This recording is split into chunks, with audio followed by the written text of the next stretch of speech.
and welcome to Spotlight Indie. And thank you for joining us as part of our big weekend. We have something very, very special to be able to talk to you about and to be able to promote, I guess, as part of the big weekend. And it all ties in to something which is kind of responsible for us being able to do these kinds of online panels and things, because this kind of like set the benchmark for these kinds of things. And it is TBRCon. I'm sure that all of you indies have absolutely loved tuning into TBRCon over the years.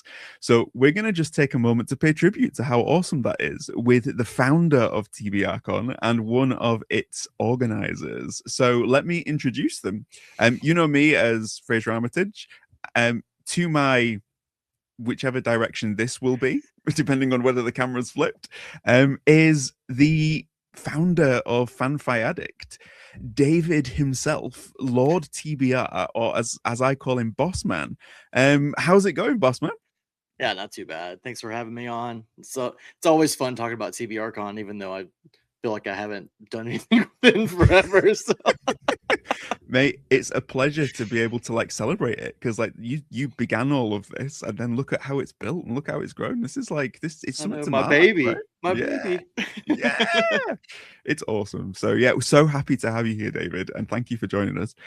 We've also got somebody who is, well, they were very, very actively involved in the latest TBRCon that was arranged. It is my dear friend Eleni. Eleni, how are you? Hello, I'm good. Thank you for having me. Thank you for being here. Yeah, we're gonna get to big up TBRCon, guys. Like this hardly ever happens, right? We hardly ever get a chance to be like, look what we did. So yeah, it's perfect. I want to talk about the first one. So like, let's go back to the start with you, David. Right? Um, what made you want to do something like TBRCon, this like online panel event for authors and writers? Yeah, so I mean, I hate going back to everybody's PTSD with the word COVID.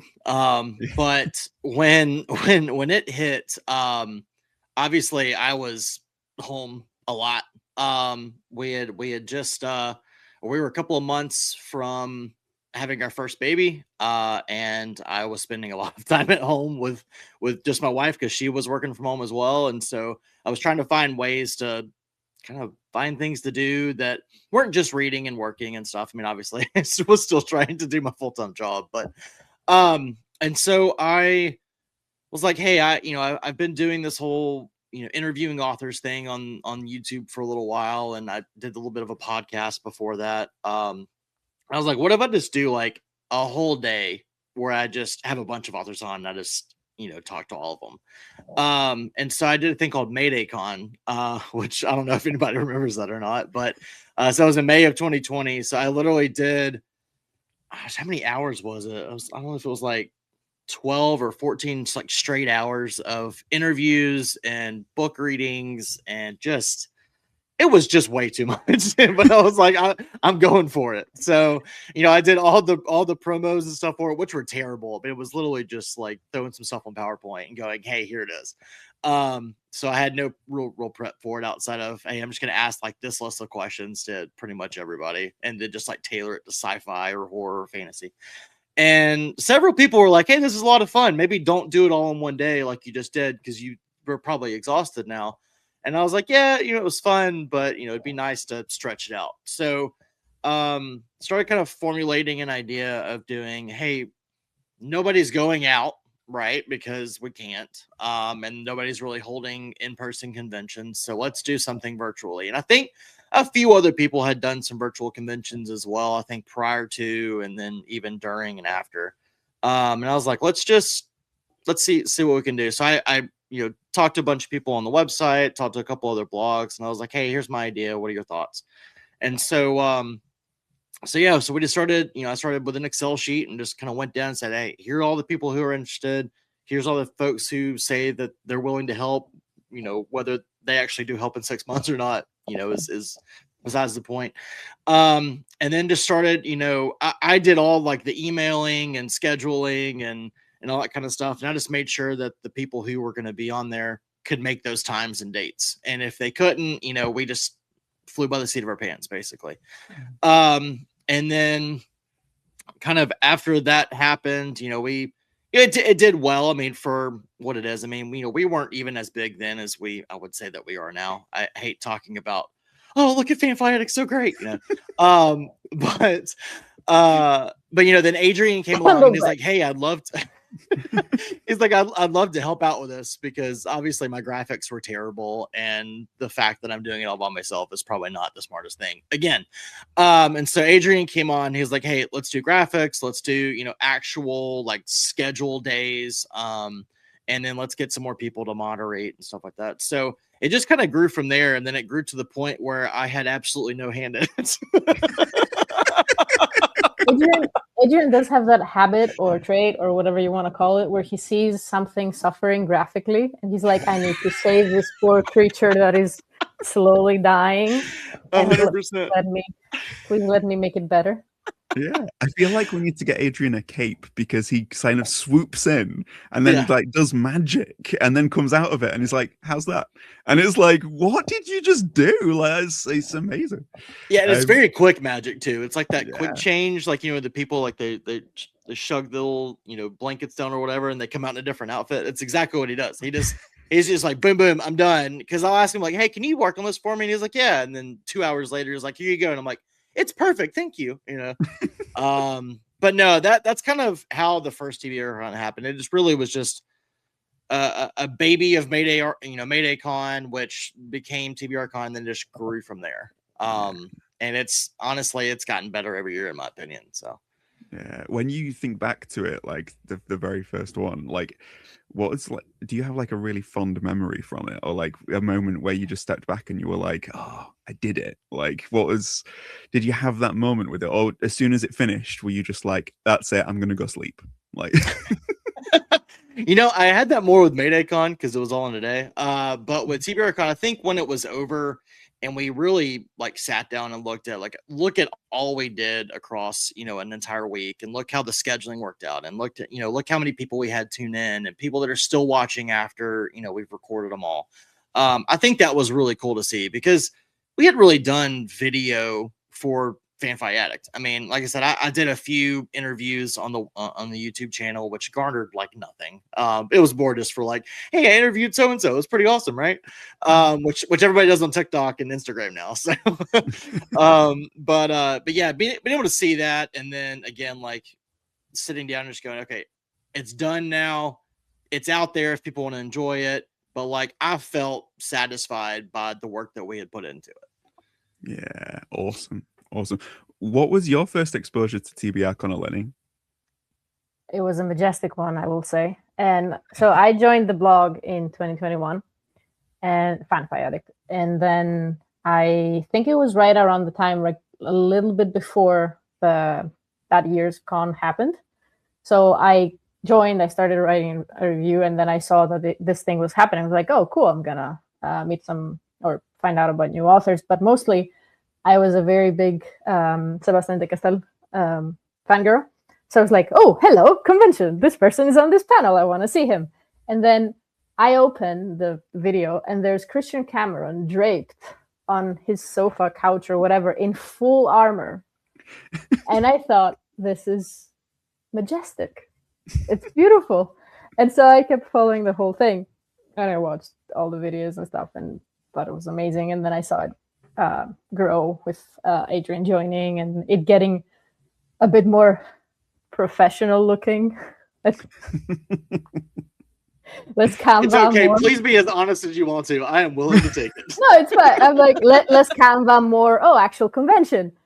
So it was wonderful. And then last year, for last year's, so a little bit before, like right at the end of 2024's, I want to say, a couple months later, I got an email from Neil, who was at that point on the main team, organizing team, and he calls us organizing wizards, which I adore.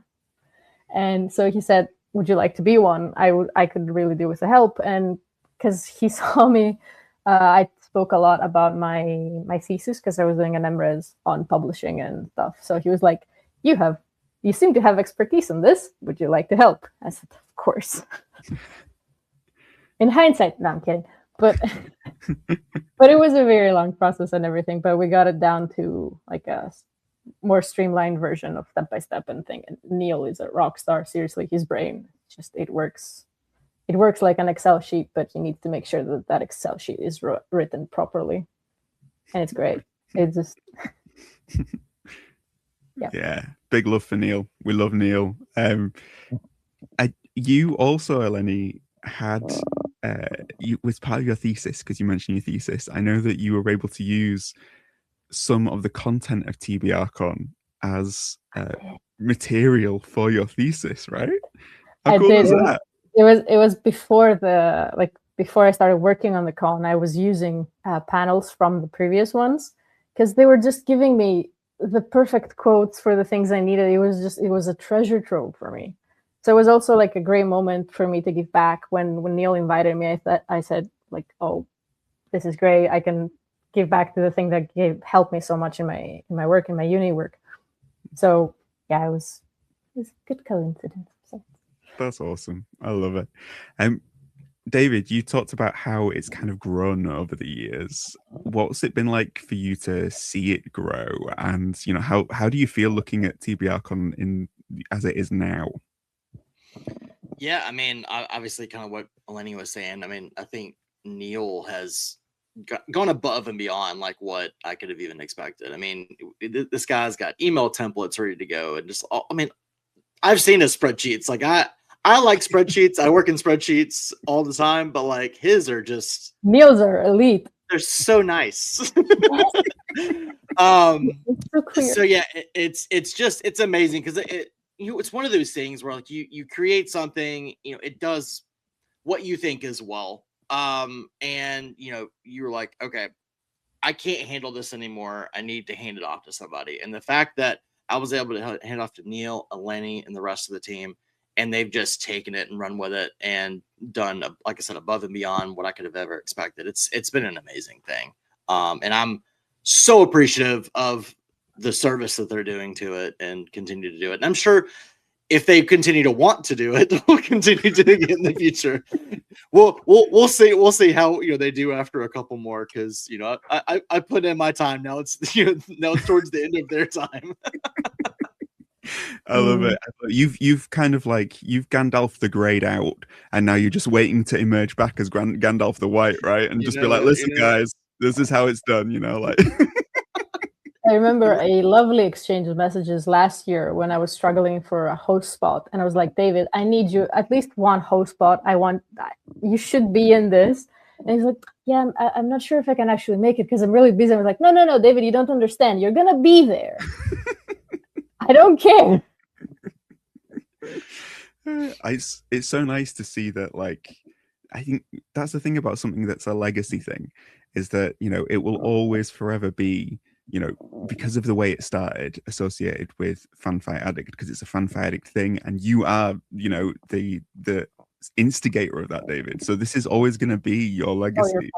And then it's just nice to, when you see that and you see it in the hands of other people, it's just so nice, right? Because you're just like, oh yeah, these people love it too. It must be a really, like, that sense of community you get from it must be really nice. Yeah, 100%. Yeah, and Eleni, I will say, I should be able to help this time around. It's official. You can during the summer. Yeah. I might actually have time because my kids and my wife will be home, and I can just close my door. It's gonna be great. Yeah. You know how she uses clips like from these. Yeah, things, I know. I'm sure she's already like, saved it. She's like, Neil, we got him. Like, hey, even if I'm doing it poolside, I can still do it. Yeah. Oh, we've had people show up in parking lots, like just on their phone, which is just also good to show. We've had that since the beginning. The goodwill of people who want to join. It has been very nice. I'm pretty sure Michael Sullivan and his wife joined in a park because I think they had gotten stuck going somewhere. I think that's don't quote me on that, but I'm pretty sure they were in a rush and couldn't get to where they needed to go, so they just pulled over on the side of the road.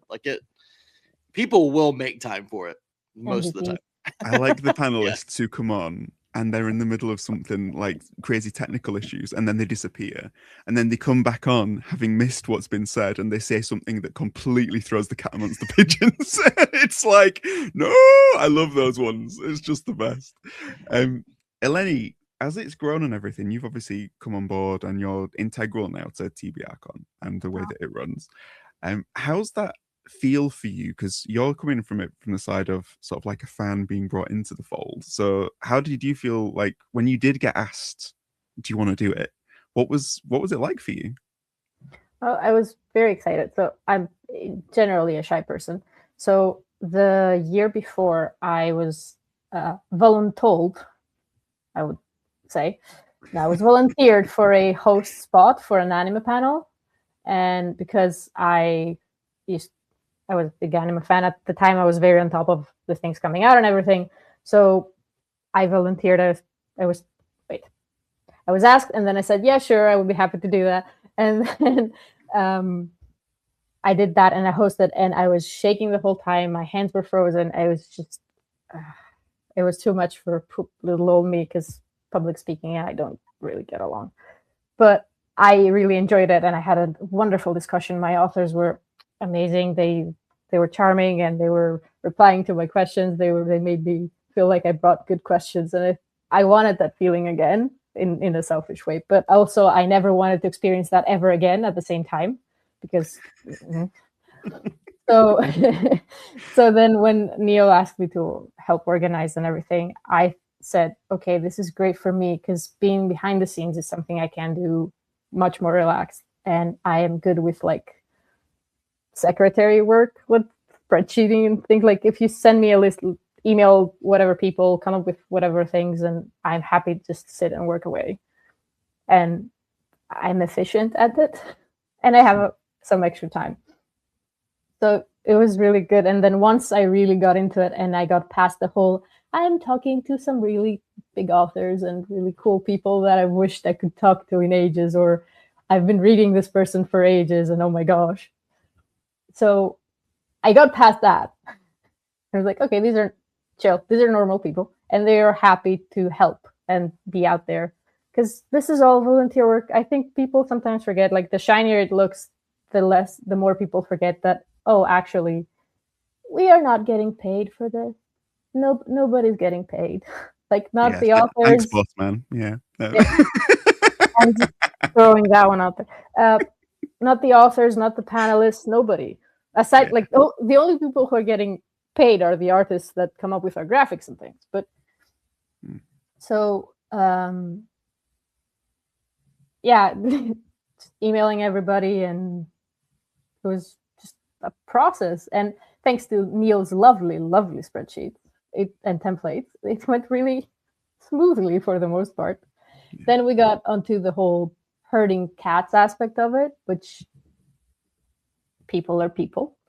So sometimes you need to deal with those who want to be there but don't really care about being there on a specific timeline or whatever. So you need to start being a little stricter with timelines and all the things, like, please, this is information I need at a given time so that I can slot everybody together. And we had the occasional hiccup of an author requesting payment, which we had to decline because, again, nobody's getting paid. So, and being very politely, moments of me, I tend to be a diplomatic person, but I'm not that diplomatic. So it would be times when I would go to Neil and be like, so how do I say this but make it sound polite? Or make it not sound sassy, because it happens. And we were not just like, it was not just a 2-person team at the start. I would like to point out, we started with 6 people, and we had a few dropouts because of life. Somebody had to move. Other people were not aligned with what we were doing and eventually decided to leave. That's fine. But it did come to a moment toward the end of it there, Neil and I were stressing just a tiny bit, and then Neil got his real life job, and he was like, oh, by the way, I'm going off into the jungle during the week of the con. I was like, excuse me? Come again? So it was a great time of like staying up till 3 a.m. because I have the weirdest time zone in respect to everybody else. Like I'm smack in the middle of the two main ones, the main groups. So it would be some really long nights, and being a night owl helps. I remember like my experience of you being so involved in the last one, Eleni, is that I remember kind of being your emotional support animal for it. Like there was a lot. Were times I was like, please. I think the worst part, which is the part of it that I never want to do ever again, and this is Neil, this is me telling you, don't make me do it again, please, was the time slots. Because we had an amazing forum for everybody to tell us their availability, and everybody was being super helpful and super open to moving around and staying up late or whatever it was. But we still had to slot together for, what was it? Was it 4 panels a day? With at least 6 people-ish. And these people are from all over the world. We had someone from South Korea. We had someone from New Zealand. With like, do you know how time zones work? Together? They're not easy. And just those little charts haunt me to this day. It was terrible. The flashbacks. But that's why it's a passion project, right? Because if you didn't have the passion to put it together, running into something like that, it's not a job, it's something that you're doing out of that passion. So it's like you're not duty bound to put yourself through it, but you want to make it happen because you love it, right? And I guess that's what helps drives you through the challenges, yeah.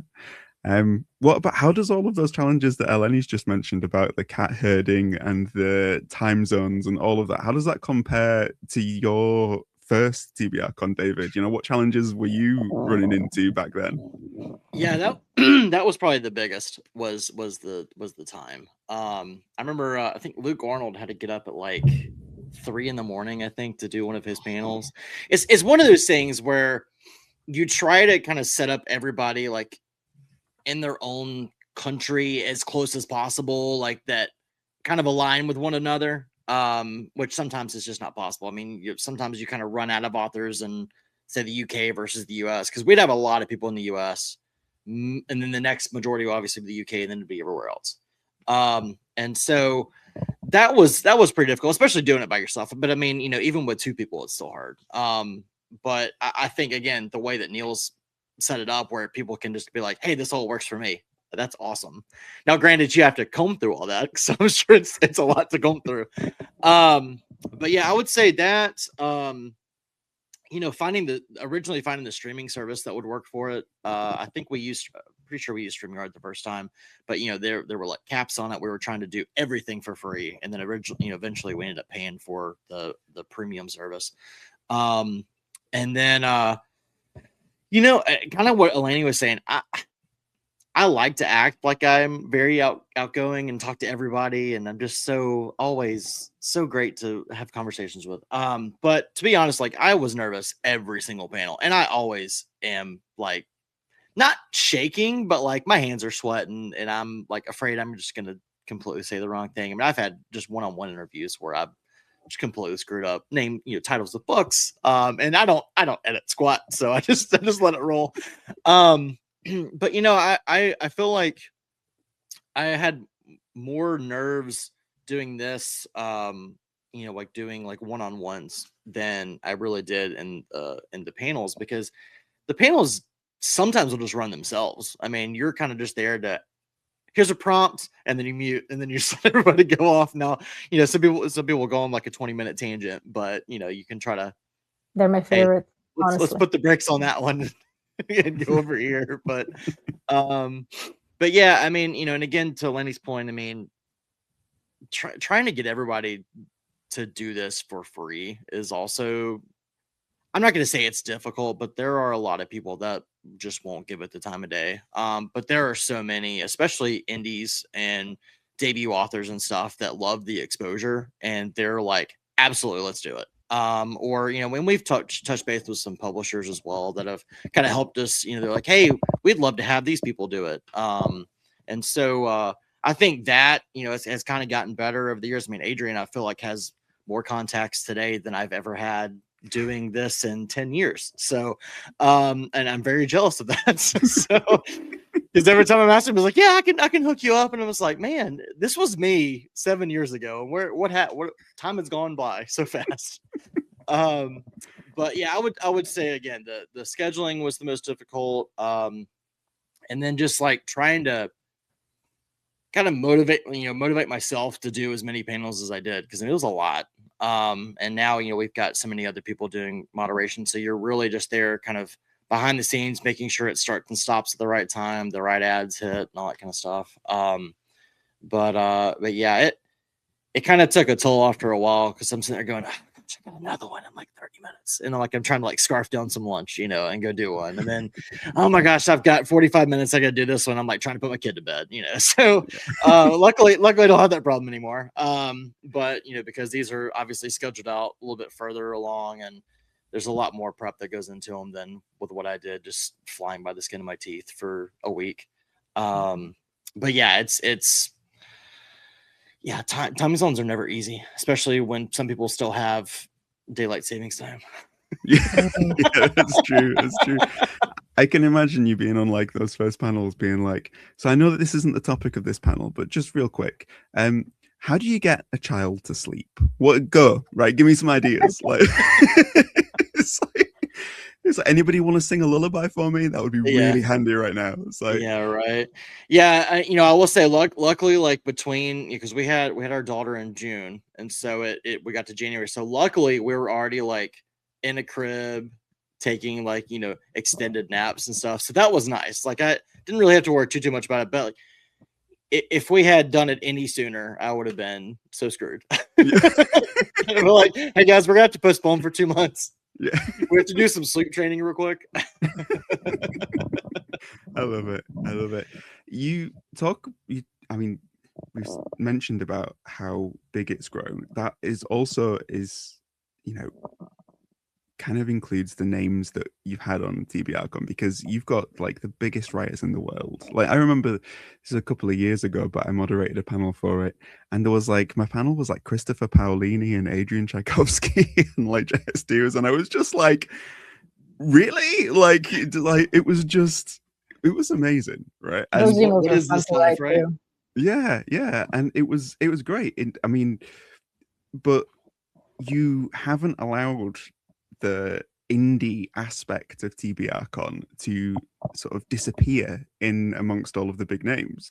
What was it that made you in the beginning sort of want to include indie authors as well as trad, David? Because I know that for the indie authors out there, TBRCon has been an absolute, like, it's been absolutely amazing. I know so many indie authors that feel really indebted to it, because without it, they wouldn't have become the indie authors that they are now. It's given them a platform to grow from.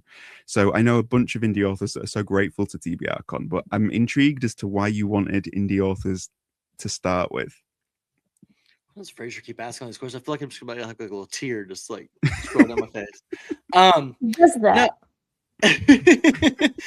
So, when I started reviewing, I all I did was indies. I kind of go back to the story. I don't know how many people have heard it, or probably everybody's heard it more than one time. But I got a Kindle. I started reading Hugh Howey. Like I got recommended Hugh Howey. This was back when he was doing self-publishing, which kind of started the boom, right? And so I read Wool, and of course Amazon, being the great people they are, was like, if you like this, read this. And that's when Kindle Worlds was a thing. So you had a bunch of people writing inside of the Wool world. And so I started reading things by like Nick Cole, Michael Bunker, several other authors, Will Swordstrom, who's actually on our site now. And so I kind of got into a little bit of a community, I guess you would say, on Facebook. This is before I joined Twitter. Rip. And yeah. And so I just when I just message people and be like, hey, I'd love to debate or read your book, kind of thing. And and I didn't know what I was doing with reviewing. I'm just like, this book was really good. This is what I liked about it. There you go. And I didn't really formulate sentences in such nice ways now. And I didn't, look, what's the synonym of this word? It was just like, it's good. It's great. Awesome. Thumbs up, And so I did that for like a year. And And then I got invited to join Book Nest, and that's back when Patrick was still kind of just doing reviewing. So he and I met on Book Nest. This was 2016. And a few other folks, and we were reviewing there, and I was still reading a lot of indie stuff. And then of course that's kind of when traditional books kind of started hitting my doorstep, which was awesome. I'm like, I get books now. This is great. And then started Fanfi Addict, and I did trad for a while when I started Fanfi Addict, because I was trying to get kind of on the scene with publishers. Orbit was kind of my first like big publisher. Kings of the Wild, R.J. Barker, Age of Assassins kind of stuff. And so, I'm not going to say I've been on the indie scene the entire time I've been a reviewer, but how the community kind of built for the website on top of kind of the community we've built on social media has been indie authors. So, the first couple of people were kind of like buddies of mine that I know from around here that I had on the website, and they would do like a review every couple of months. And so it was really still just me. And I'm just like shouting into the void, hey, here's a book I liked. And then David Schaefer came along, who I have not seen him in forever. And I miss you, David. He started writing reviews for the website. And then, invited a few more folks. And then I just kind of started putting it out, but like, hey, if you want to write reviews, if you are tired of just writing on Goodreads or Amazon, I'd love for you to come write for our website. I'm sorry, there's no money in it, which people sometimes ask. I'm sorry, there was no money in this market. And that's kind of how we started getting indie authors kind of joining. I mean, Adrian wasn't published yet, but he was, kind of a budding writer when he joined. And we had a few other folks that had either written something or were in the process of writing something. And honestly, several folks that have joined the website have kind of stopped reviewing and just kind of focused on writing. So, I mean, even though it looks like we have 1,000 people on the website, which we do, not everybody's like consistently active writing reviews or articles or anything like that. So, I like to kind of keep it open because I'd love for people to come back and be like, hey, here's a book I read, blah, or just, come interact on Discord or something, be great. But it kind of showed me that like, indies are kind of where it's at. I mean, traditional books are great. Traditional writers are great. It's awesome to get traditionally published. And there are great books that are traditionally published. But there's a ton of self-published stuff out there that is just as good, if not better. I mean, you saw the rise of Ryan Cahill, Philip Contrail. I mean, just other, Michael Miller, et cetera. What's that? Travis Baldry. Baldry, yeah, who is now, traditionally published. But, we kind of saw a little bit of that, where Spithbo was coming in, right? So some of the winners of Spithbo or even some of the top, contestants who were, potentially went up to become traditionally published. But I always just kind of saw that as, a way to, I would say give back, but really just to like kind of help put up indie authors on as much of a pedestal as Fanfi Addict could, right? And so, and I also became friends with a lot of self-published authors. I mean, Michael R. Fletcher is kind of the one who like I always go back to as like he's the one who got me into fantasy, dark fantasy, epic fantasy, etc. He got me reading Mark Lawrence. Eventually down the road into reading even to Pierce Brown. Like I would say Pierce Brown isn't grim dark, but I mean a lot of his stuff is pretty deadgum dark. But he's still an indie author, and I read every single thing that he comes out with. And I try to do that for a lot of like debuts, and that's kind of how I started going with Fanfi Addict. I wanted to read the debuts that were coming out that following year and try to kind of boost them up as much as I possibly could. So hopefully more people would give them a chance. Because, we're kind of living in an age right now where people won't read anything unless it's a finished series. And I'm seeing more and more videos about that every single day. And I'm going, guys, you just don't realize like how much good stuff is out there. And several finished series that are out there, but you're just like waiting on this one author or these 5 authors, and you're just making yourself upset for absolutely no reason. I'm sorry that you've waited 15 years for this book. It's just, you're going to have to wait longer. So read this in the meantime. And I just feel like indie authors are a lot easier to communicate with. They're more apt to I'm not saying like you just need to reach out to them because they give you free books, but they're more apt to like give you an advanced reader copy. And they generally will sell at like a lower price too, just to kind of get people reading their stuff. And eventually, if they make it big, they'll start charging more. But I feel like it was a lot easier to get indies also onto the convention because, it's, again, easier to communicate with them. It's easier to get in touch with them, for them to reply back, to actually be interested, and to want to kind of do even more than just be a part of a, hour-long panel. They're like, hey, can I help promote it? Hey, can I share it on social media? Can I talk about it here? Is there something else I can do besides be on a panel? Like, can I do a reading or whatever? And I'm like, yeah, if we have time for it, I'd love to do that. And even now, even though we've got some of the bigger names, like you mentioned, I don't want to lose that aspect of it. And I mean, I still read at least, I would say, half to 3/4 indie every year. And I mean, it's not going anywhere. Yeah. And if anything, it's just gotten even bigger. Now, I know there's a lot of like terrible stuff out there too, but like I feel like the stuff that we promote is really good, and that's why we promote it. Yeah, definitely. And I think that like it's really, really nice that is still a part of TBRCon. It's still a part of the way that it works. Because Eleni, just tell us a little bit about how you still cater to indies now, because I know that for me, I'm always so impressed when I see a panel and there's like mega stars of the trad world, and then on the like just next to them, completely peer to peer, you've got an indie writer or even like a debut indie writer, and it's like, yeah, we are all. It's such a great validating thing seeing it on TBRCon. So tell us a little bit about how TBRCon caters to that now. Well, where to start from? Well, let's see. Like David said, it's sometimes easier to contact the indies for a very specific small reason, in that they have a smaller audience, so our messages will get through. Whereas a lot of trad pub will have like the onslaught of people, of fan mail, let's say. So we have to go through a publicist, and a lot of the times the publicist will push us to another publicist who's like, actually, I'm not their publicist, you need to talk with that person. Sometimes it's like finding the map of the publishing world, which isn't to say that they are not doing a bunch of work, because they have been lifesavers. Like, we have had some PR people from big publishers and editors. They were like, hey, I know this person, I can get you in touch, or let me just shoot an email there and I'll find you this, I will get you this author. It's like, thank you. But indies are easier to contact in that regard. But at the same time, we focused a lot on the fact that TBRCon is a tool, right?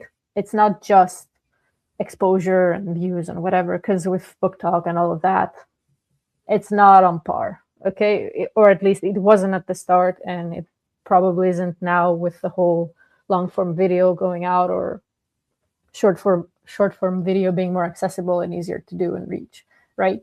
But when we start, like, our focus on this is, it's not just about the audience, which of course, but it's also about the people on the panel. So we worked a lot on thinking who will get the most out of this panel, not just the people, like not just the fans or the audience or whoever is tuning in to learn from this, but also the people in that panel. So we would be finding indies who maybe just had their debut, or maybe we're thinking, or we're about to publish, because we always try to, we give chance, we have repeat offenders, or we have repeat guests who are the MVPs. They're amazing. They show up for us every year. But we try to bring up new people every time, as much as humanly possible, because there's only so many people who want to do this for free, again, or have the time. So we have them, we see how they publish, we see what they're about to publish, and we bring them together. And then even just as we start readers first, we're like, okay, what would I like to see these people talk about? We come up with ideas, and then we figure out the people who will best fit into this. And it doesn't matter if you're trad or indie. Like, the only conscious thought that is relevant to this, that goes into it, is to make sure that a panel is not too imbalanced one way or the other. Sometimes it's inevitable. It's just how the timings work and the time slots and everything. But again, we try to make sure that everyone like from every aspect is involved, and not only the writers but also the people who work in the industry when we can get them. We had illustrators, we had editors, we had publicists. Like we brought people, and they showed up, which is the main thing. Like you asked how I felt before as well. It makes me really proud. Like I got really attached to working on this whole con because of all the people who like really wanted to be a part of it, who were willing to try new things, or who just wanted to help or just wanted to show up. And they don't care if you're indie or trad author. They're amazing. Authors are great. They're the quirkiest minds that put their thoughts to paper. So that will create something great. And when they chat, they don't care if you've written whatever books. And if they do care, they don't tend to show up on these panels. Let's be frank. Okay? Because we've had some people who are like, they would ask, like, who is going to be on the panel with me? They're like, okay, these are the people. And somehow they're busy. They're like, that speaks more to you as a person than to this wonderful panel. And we haven't had any like hiccup thing. Luckily, I'm very happy. That's the main thing. Like you put them all together and you're like, now have fun. Nobody being mean to one another, which is Everybody not actually. play nice, yeah. Come play. Yeah. Nice. Go bonkers, have fun. Like it was one of the things in our room. Like, yes, you may swear. Yes, you may. Profanities are allowed and stuff. Have a good time. So yeah, it's just they show up, and we really do, like, we give back to the community as much as we can, because they want to help and they want to get out there and they want to learn, and people just want to share ideas and brainstorm. There have been so many authors who got on a panel, chatted away, became good friends between themselves with other panelists and stuff, and then they came out of it with a book idea, or like a new job, or somebody writing a book together with another author. It's like you see the connection happening, you're like, yay. I love as well the educational aspect of it, because for me as a writer, it has always these amazing. Oh, hang on, what's just happened? I think I pulled my. All of a sudden, it got a little bit darker. And I can totally hear you, right? And then I pulled my phone fell off, and then I pulled my thing out of the computer by accident. Like, I can tell you, technology is my nemesis. I hate technology. It hates you. What was I saying? I was saying about education, right? So yes. Education, yeah, love the educational aspect of it, because as an indie writer, I would have questions about, what do I do? How do I write this? How do I write that? There's probably a TBRCon video that handles it. And I know that we've tried to spotlight indie to carry on that tradition, to try and sort of normalize what TBRCon does within the community that we're building here. But you guys were sort of ahead of that curve, like, because I learned so much from the videos that were of the panels, and you can just search back on previous years. You'll learn something if you go there. It's great. Question I want to ask both of you: what aspect of TBRCon are you most proud of? David, let's go to you first. I think kind of what you both just touched on about the aspect that people are learning things from every panel. And I think also that, like, there's a lot of conversation that goes on where even like traditional authors can take things from indie authors and vice versa. And I feel like they can use those on future projects, on existing projects. I think the friendships that are built out over it are amazing. But just the fact that we're kind of like, I'm not going to say giving out master classes, because I mean, again, these are just conversations between normal people who write books for a living, or as a side hustle, right? I'm not going to say everybody's a full-time writer, but there's a lot of amazing information that goes out that you wouldn't just be able to get in a tweet or a 30-second reel on Instagram. I mean, and the fact that there's so many of them, right? I mean, we've been doing this for 5 years now, and there's just a plethora of things that you can pluck from, whether it's sci-fi, fantasy, horror, publishing, editing, artwork, everything. And then we try to also infuse that kind of stuff onto the website where, we've got, now a section on our website that talks about, like, hey, you're looking to, commission artwork. Here's some artists to check out. Hey, you're looking to get your book edited. Here's some editors to reach out to, especially for, for indie published authors. So I think just the fact that while we may not get, garner hundreds of thousands of views on these things, the people that are actually tuning in to watch them are either just, they want to see their favorite author. They, for some reason, like us, or, they're wanting to learn something about the specific aspect that they're watching. And I think that that's awesome. The fact that it's out there, it's going to continue to be out there until YouTube pulls it down or it somehow implodes. And we'll continue to feed that, and until we just decide, hey, is it still worth it? Do we still have the people that can run it?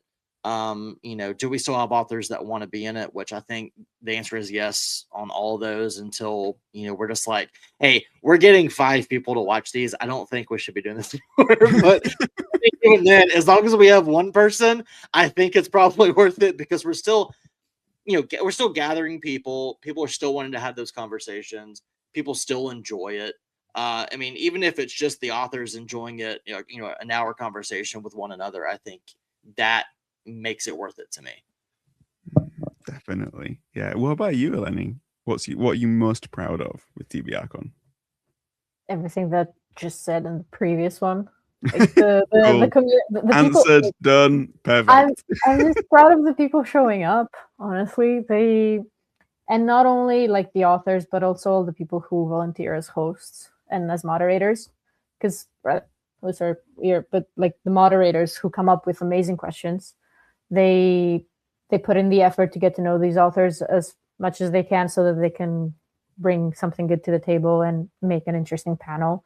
Because all we really do when we come up with these ideas is come up with a list of panels, come up with a list of potential authors for each panel, but then we look for moderators, and we sort of let them go. And we're like, this is your topic. You don't have to do much if your authors are just running with it. Just keep them in line. They need to stay on time and make sure that everybody gets a chance to speak, because we get sidetracked or whatever, and we chat and chat and chat, and they have always brought their A game. They have brought good questions. They have kept conversations going, and it's a conversation like they just go on their own when they hit a good stride between themselves. Like the authors, it's just solid. So yeah, I'm happy. It makes me optimistic in the book community as it is there, because the way that Book Talk or Bookstagram or everything has changed over the last few years, and this was literally my thing. I was studying this thing, how it started, and I was super optimistic about it and downright happy-go-lucky with how everything was going. And people are more aware of it. Books are having a comeback, and people are chatting more of it. But then there's the flip side, right? So everything good taken too far loses some of its shine. And so it's sometimes difficult to see, like the way that sometimes cancel groups or echo chambers happen. People talking about the same 4 authors, popular authors, and then looking to nitpick every tiny thing that a new person on the scene will do. It can breed a lot of negativity. It can bring a lot of stress. So I've seen a lot, like, all those bookish hot takes that take the world, the online world by storm in a cycle, the same, 6 or 7 topics. But they have degenerated over the years. I think you two probably have noticed as well. But then events like this happen. So TBRCon happens, and people really show up for it and really have a good time and show you the community aspect of it. And it's just, it makes you feel better. It's like, it's not all of that loud thing that you see on the short forms. It's actually much more involved, and it's a much nicer place. Don't get discouraged by that. Look at this side of it. Do you know what I'm most proud of? I'm most proud of you two right now, because TBRCon is like a Stabby Award winner, right? And you guys not even sort of like going near, like, it's like, come on, like, you guys are winning awards for TBRCon. Like, Fanfare Addict, what we're doing at Fanfare Addict is like, it's so good, right? And you guys are just like, yeah, the thing I'm most proud about is like the people that get involved and the community, and seeing it grow, and it's like, come on, guys, I'm proud of you. Like, look what you've done. It's amazing. One thing I do want to talk about is the future, because at Spotlight Indie, obviously, this is part of a big weekend, which is part of a big event that we're hosting online. We've got our in-person event that's happening later on in the year. When it comes to author events, because TBRCon is an author event at the end of the day, what do you think the future of author events is going to look like? How do you see it panning out over the next 5-10 years? Because it's great that there are all of these events, and as you say, Eleni, people show up for TBRCon, which is great. But if people, are people always going to show up for these things, do you think? Or do you think that these author events are going to change and need to change in the years ahead? What's your takes on that? David, what do you think first? It's a good question. I think you're still going to see a hybrid of in-person and virtual. I think the fact that we've done it for 5 years, I think there's like some staying power there.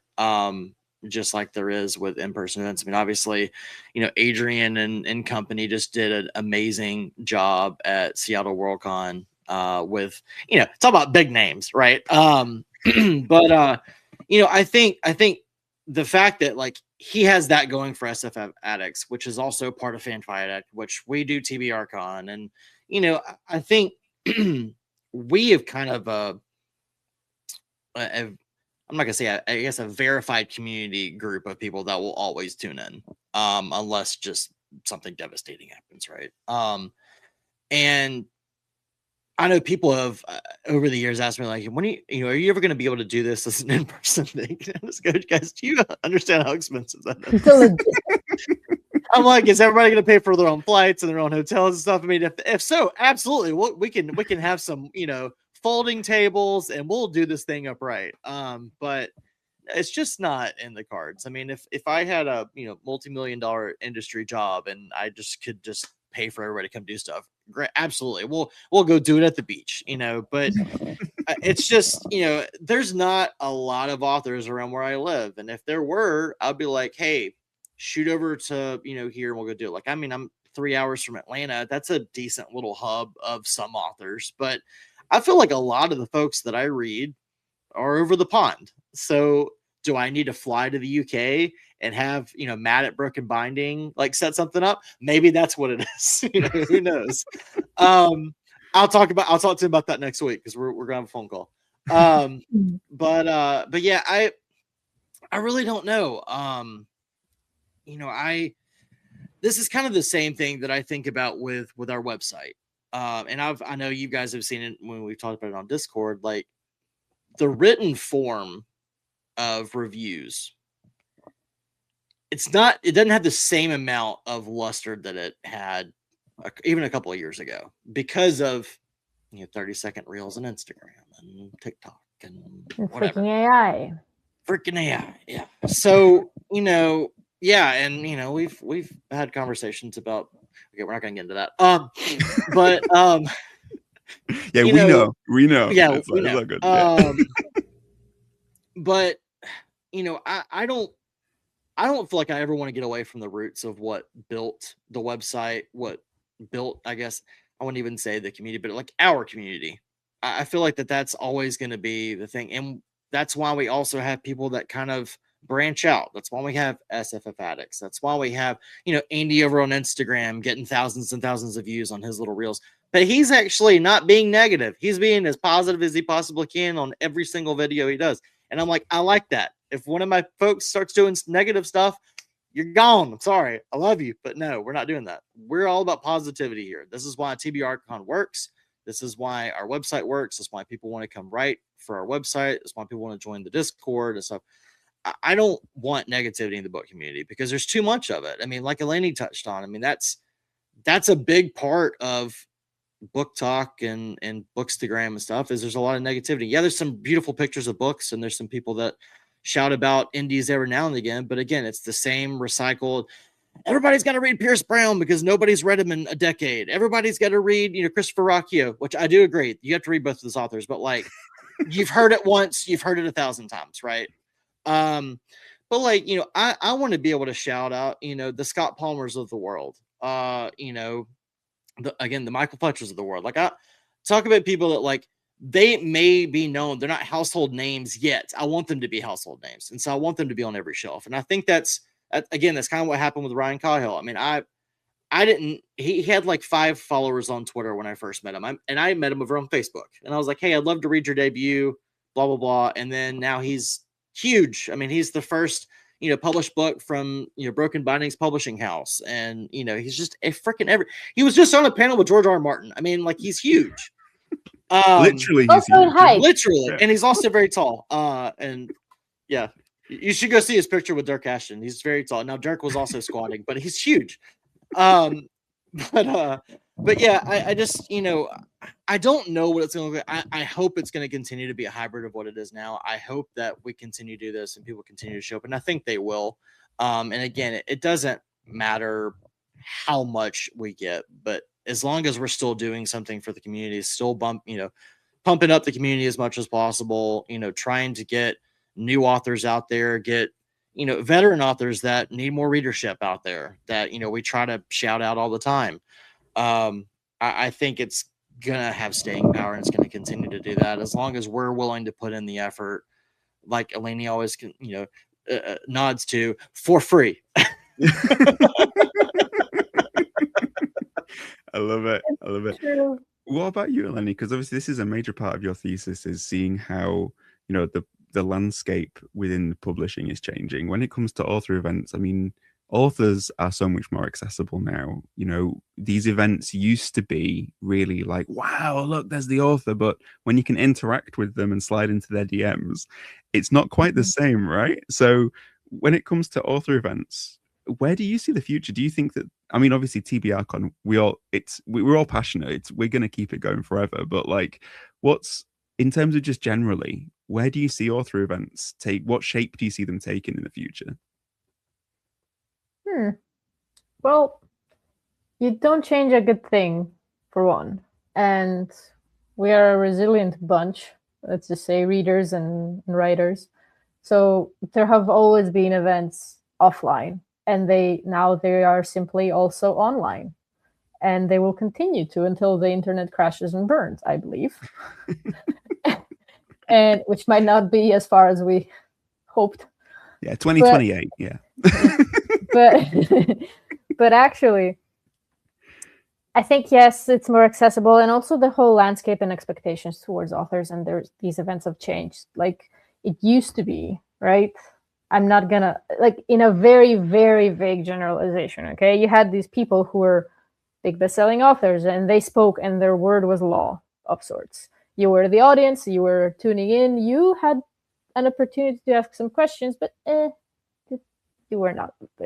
Whereas now it's more of a dialogue, and people have more expectations of the author themselves, or sometimes you had no idea about the author. There are books with massive sales.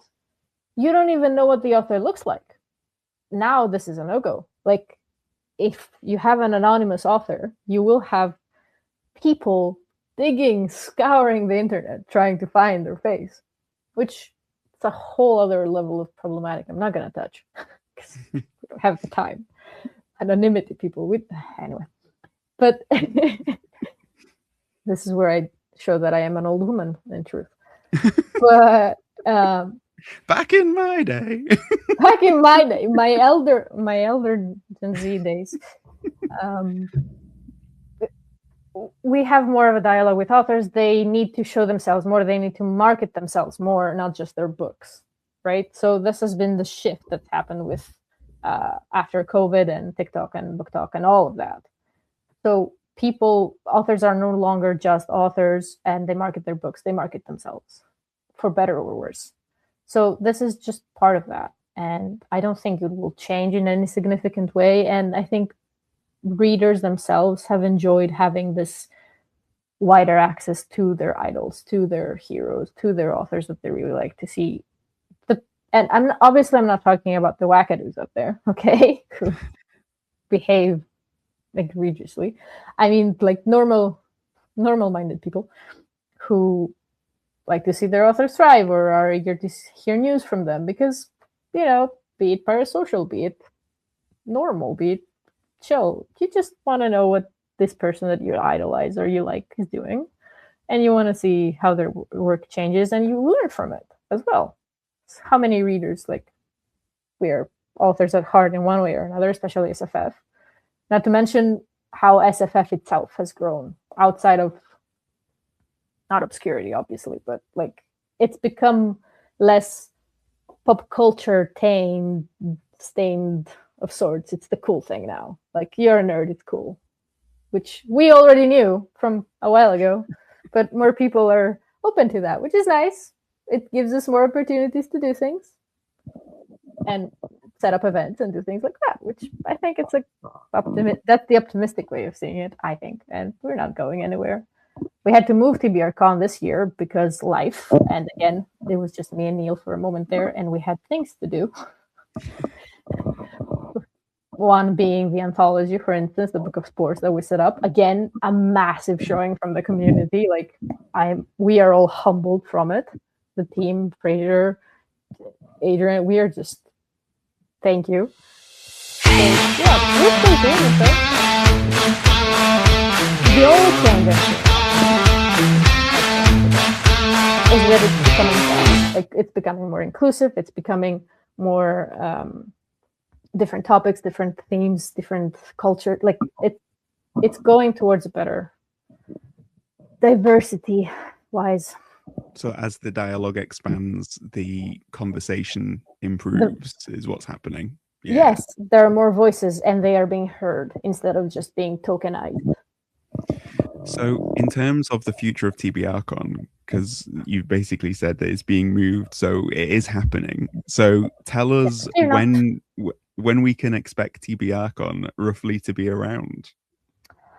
Well, we don't exactly know yet, because it is a very long time. We have to start at the very least 9 months in advance to start pulling people so that they can also make time for it. And they travel and whatever. So we are in the process, actually, of finally being able to sit and start and figure timelines out. But there will be news relatively soonish. We are starting the information again, especially because people gave us, there was a small crowdfund at the end of last one. And at the start of the previous one, people came out and helped us make it real and make it pretty and make it all awesome so that we could use all the programs and all that jazz.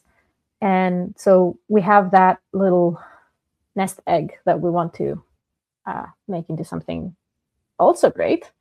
We are downsizing a tiny bit because we almost bit off more than we could chew last year. We were juggling upwards of 200 people and something. Do not recommend. In case you were wondering, especially when the team went from 6 people to 2 people. But life happens and it's okay. We did it, and by all accounts, it was a good time. So it will occur again. And it was just give us the time to figure out and shuffle the cards, because, you know, you're saying, oh, it will live forever, but I need to come up with topic ideas. Or the team, we need to come up with things that haven't been spoken already or told already. That's why we picked, like, we have 3 or 4 panels that are just fixed each year, like debut panel. There's always one. We have. Give us a break. We need some fixed topics, otherwise we'll go mad. Well, you can't use the history and tribute to TBRCon because that's been done now. So, like, sorry to take that off the table for you, Eleni, but you know, we got there first, you know. But it's so good to hear that TBRCon will return. Everybody keep a lookout for it for when it comes back. Thank you for joining us here over at Spotlight Indie. Obviously, I'm a part of both of these communities, Fanfi Addict and Spotlight Indie. So for me, this is the perfect sort of like melding of the two. So I loved chatting to you, Bossman and Eleni, about, you know, your experiences with TBRCon and just having the chance to just honor what you guys have done and to show you that it means something to more than just those within the Fanfare Addict family. To every indie writer out there, TBRCon means something. So thank you for what you keep giving us. David, where can people find you? Yeah, so Lord TBR on Twitter and Blue Sky. I'm not spam anymore on Blue Sky, so you can find me there. And then I kind of do like the collaboration effort on Instagram under Fanfi Addict, but otherwise just fanfiaddict.com.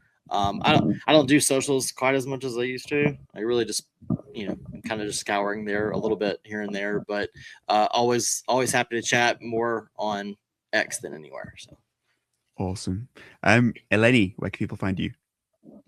They can find me on Instagram at the words we read. Every space would be an underscore. And on Blue Sky, which is where I'm mainly active for book stuff, at Eleni-Argiro with GY. And yeah, and that's pretty much it. And also, can I just say thank you to Frasier, because you are running so much, doing so many interviews all the time, especially with indies, spotlighting amazing people, setting up writing sprints, and generally being an amazing human being yourself, and pushing everyone forward and then hiding in the shadows, which is terrible. And both Adrian and I are fighting against that all the time whenever we can. He's also a published author. Shadows are great. They are great. We have cookies. I agree. But you also hey, check this out.